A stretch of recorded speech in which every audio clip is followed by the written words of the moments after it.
Hello everyone, welcome to Eklavya study point and I am Sachin. आज की इस वीडियो में आप सभी को क्लास 11th की हिंदी से जो आपका पार्ट है दोपहर का भोजन, इसकी इजी समरी करवाने वाला हूँ। न्यू वीडियो है 2024-25 सेशन के स्टूडेंट्स के लिए और आपको फ्री पीडीएफ नोट्स भी प्रोवाइड करवा दिए जाएंगे। तो चलिए वीडियो को आगे बढ़ाते हैं।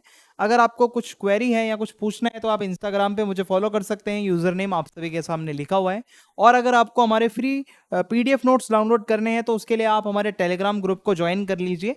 और टेलीग्राम ग्रुप का यूजर नेम है क्लास 11 ESP। ठीक है, या आप सभी को सर्च मारना है और यहाँ पे आप हमें ज्वाइन करके पीडीएफ नोट्स को पढ़ सकते हैं। तो आज की जो हमारी कहानी है वो लिखी है अमरकांत जी ने। ठीक है, जिसके मतलब जिनके फोटो को आप देख सकते हैं बैकग्राउंड में, ये अमरकांत जी हैं।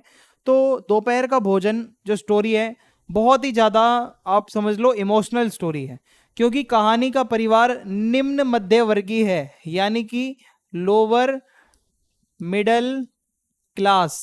ठीक है, लोअर मिडिल क्लास फैमिली है। यानी कि एक तो होता है मिडिल क्लास, तो मिडिल क्लास को दो पार्ट में डिवाइड करते हैं, upper middle class and lower middle class. Lower वाले और गरीब होते हैं। तो जिसमें परिवार का जो मुखिया है, जो मेन जो पुरुष है, वो है मुंशी चंद्रिका प्रसाद और उसकी पत्नी है सिद्धेश्वरी और उसके 3 पुत्र हैं। ओके, याद रखना, एक है मुंशी जी, उनकी पत्नी है सिद्धेश्वरी जी और उनके 3 पुत्र हैं, 3 बच्चे हैं। मुंशी जी को नौकरी से निकाल दिया गया है। अब देखो, आप अगर एक लोअर मिडिल क्लास फैमिली से हो और अगर आपको नौकरी से निकाल दिया जाए तो आपके परिवार पे अचानक कितना संकट आ जाएगा।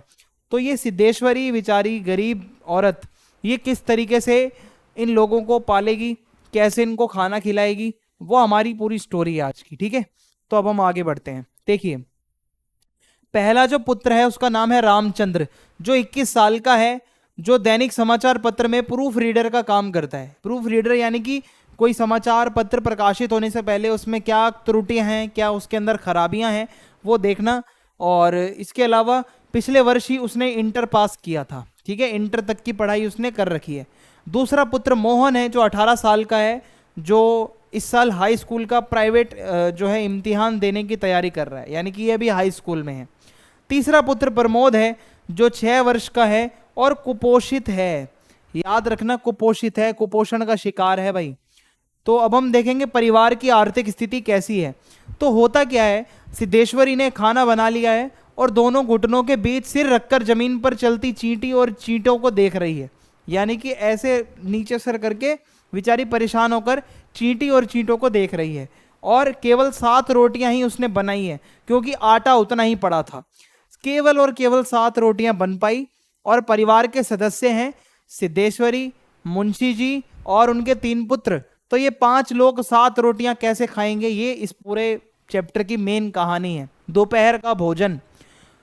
तो कुछ देर बाद प्यास का आभास हुआ तो घड़े से लोटा भर पानी पी लिया। सिद्धेश्वरी जब से बैठी हुई थी नीचे मुंह लटकाकर, जब उसे लगा थोड़ी प्यास लग रही है तो थोड़ा लोटे में पानी डाल के पी लेती है।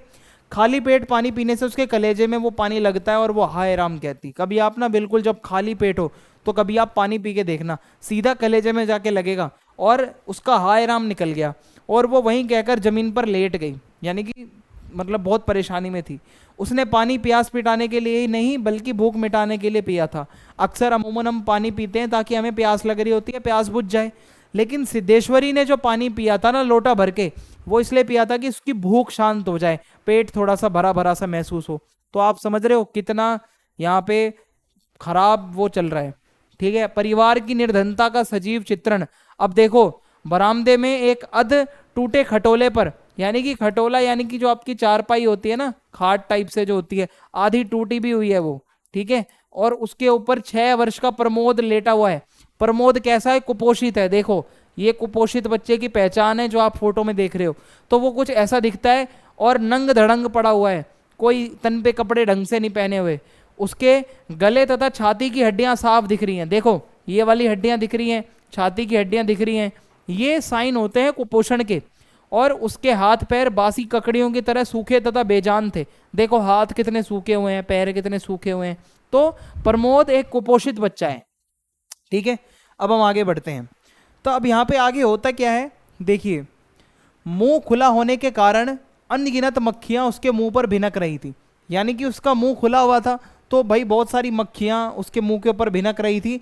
तभी सिद्धेश्वरी ने बच्चे के मुंह पर अपना फटा हुआ गंदा ब्लाउज डाल दिया।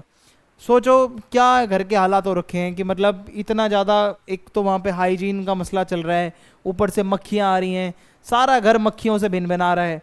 सोचो कितना गरीब परिवार है। आंगन की अलगनी पर एक गंदी साड़ी टंगी थी जिसमें कई पैबंद यानी कि फटे कटे कपड़े को सिलने के लिए लगाया गया कपड़े का टुकड़ा लगे हुए थे। जैसे मान लो आपके पास एक पैंट है और ये पैंट यहाँ से फट गई, तो आपने फटे हुए के ऊपर एक कपड़ा लगा दिया, ठीक है, इस तरीके से ये कपड़ा लगा दिया ताकि वो फटा हुआ ना दिखे। तो ये जो कपड़े के चिथड़े होते हैं ना, इसको पैबंद कहा जाता है। तो ऐसे चिथड़े इनके घर में बहुत सारे थे कि जिसका भी कपड़ा फटता था वो उसके ऊपर पैबंद लगा दिया जाता था। कल्पना बनाम वास्तविकता। तो देखो कहानी के जो पुरुष पात्र हैं यानी कि मुंशी जी हो गए और 3 बेटे हो गए, एक एक करके दोपहर का भोजन करने के लिए घर पे आते हैं। खाना खिलाते समय सिद्धेश्वरी जो है वो परिवार के सभी सदस्यों को एक दूसरे के प्रति सम्मान बनाए रखने के लिए उन्हें अपने द्वारा मन गढ़ंत बनाई गई कहानियां बताती हैं। यानी कि जब 7 रोटियां हैं ना, 7 रोटियों में आप 5 लोगों का पेट भर दोगे, नहीं हो पाएगा ना।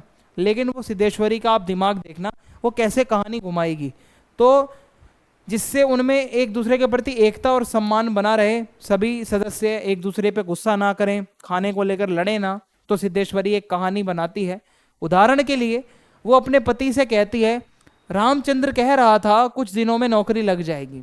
अब क्या होगा कि ये जब बात सुनेगा उसका पति तो उसको थोड़ा सुकून फील होगा ना, और हमेशा बाबूजी बाबूजी किए रहता है, बोला बाबूजी तो देवता के समान है। यानी कि सिद्धेश्वरी अपने बेटे की तारीफ करते हुए कह रही है कि आजकल हमारा बेटा बाबूजी बाबूजी करता रहता है और आपको बहुत याद करता रहता है।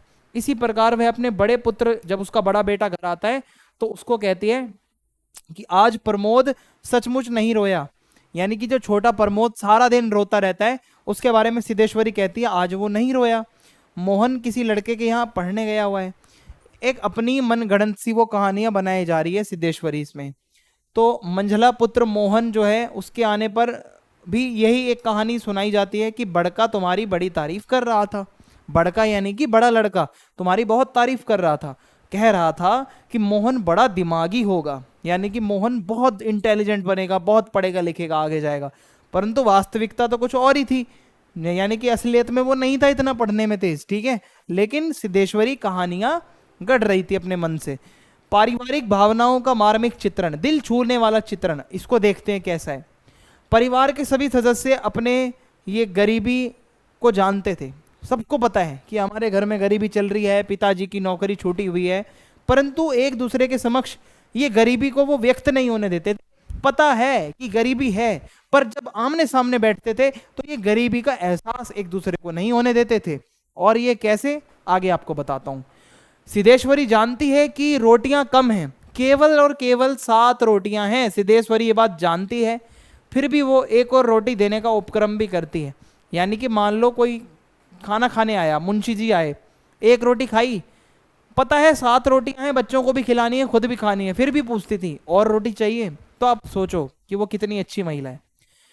उसी की भांति मुंशी रामचंद्र और मोहन भूखे होने पर भी पेट भरने का नाटक करते थे। सिर्फ सिद्धेश्वरी नहीं, सभी सदस्य हैं, जानते हैं हम गरीब हैं, जानते हैं हमारी हालत खराब है, फिर भी ऐसा बोलते थे कि हाँ बस हमारा पेट भर गया, हमें और भूख नहीं है और नहीं खाया जाएगा। बेशक से भूख लग रही हो, पर वो कहते थे कि भूख नहीं लग रही। तो ये इनके हालात हैं। तो उन सभी को भली बात ही पता था कि सभी के लिए 2-2 रोटियां ही हैं, ठीक है। सभी लोग 2-2 रोटियां खाएंगे तो भी सिद्धेश्वरी भूखी रह जाएगी। यदि उनमें से एक और रोटी ली तो दूसरा भूखा रह जाएगा। यानी कि गिनती की रोटियां हैं, 7 रोटियां हैं, सबको खानी है, और अगर एक भी किसी ने फालतू खा ली तो दूसरा सदस्य को भूखा सोना पड़ेगा। सिद्धेश्वरी की भावुकता का मर्म स्पर्शी चित्रण, आपके दिल को छू लेने वाली बात बताता हूं कि मुंशी जी के खाना खाने के पश्चात में सिद्धेश्वरी उनकी झूठी थाली लेकर चौके यानी कि किचन टाइप से जो होता है उसकी जमीन पर बैठ जाती है, जहां चूल्हा वगैरह होता है, तो वहां पे वो झूठी थाली लेकर बैठती है। बची हुई दाल को कटोरे में उड़ेल देती है, जो भी दाल बची थी वो कटोरे में उड़ेल कर, फिर वह पूरा नहीं भर पाता कटोरा, फिर भी उसको खा जाती है, चाटती है, और जो बचा कुचा होता है उसको कुछ, मतलब इतना बहुत बुरा और दिल छू लेने वाला चित्रण है ये। तो थोड़ी सी चने की तरकारी, तरकारी क्या होता है, जो थोड़ी तरी टाइप ग्रेवी जो बच जाती है वो बची थी। रोटी एक भी, मतलब, और रोटी भी एक ही बची थी, तो वह भी मोटी और भद्दी और जली हुई। सोचो उस बेचारी के लिए खाना भी नहीं बचा सही से, थोड़ी बहुत तरी बची थी, रोटी एक बची थी, वो भी मोटी सी जली हुई थी, ठीक है, और बहुत भद्दी थी रोटी। उस जली हुई रोटी में से भी उसने आधी प्रमोद के लिए रख दी। सोचो भाई, माँ का दिल कितना बड़ा होता है कि वो एक रोटी, जो सिर्फ एक रोटी से किसका पेट भरता है, वो एक रोटी में से भी आधी उसने अपने बच्चे 6 साल का जो प्रमोद खटिया पे लेटा हुआ है उसके लिए रख दी। और एक लोटा पानी पीकर उस आधी रोटी को ही वो खाने बैठ गई। एक निवाला मुंह में लिया था और उसकी आंखों से टप टप टप आंसू गिरने लगे, यानी कि वो बहुत इमोशनल हो गई। तो ये देखो, ये छोले की तरकारी है। जो आप देखो कि छोले छोले तो सभी लोग खा गए, सिद्धेश्वरी के लिए बस तरी तरी छोड़ दी, और वो भी सही से नहीं भर पाई, और वो भी उसने आधी रोटी के साथ खाई।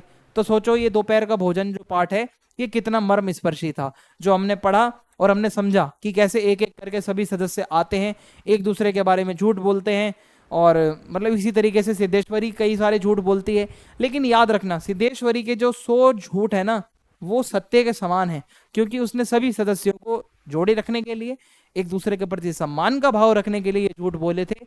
और हमने इस तरीके से देखा कि कैसे उनके परिवार में, एक निम्न मध्य वर्गीय परिवार का ये चित्रण था इस कहानी में, और वो कितना स्ट्रगल कर रहे थे।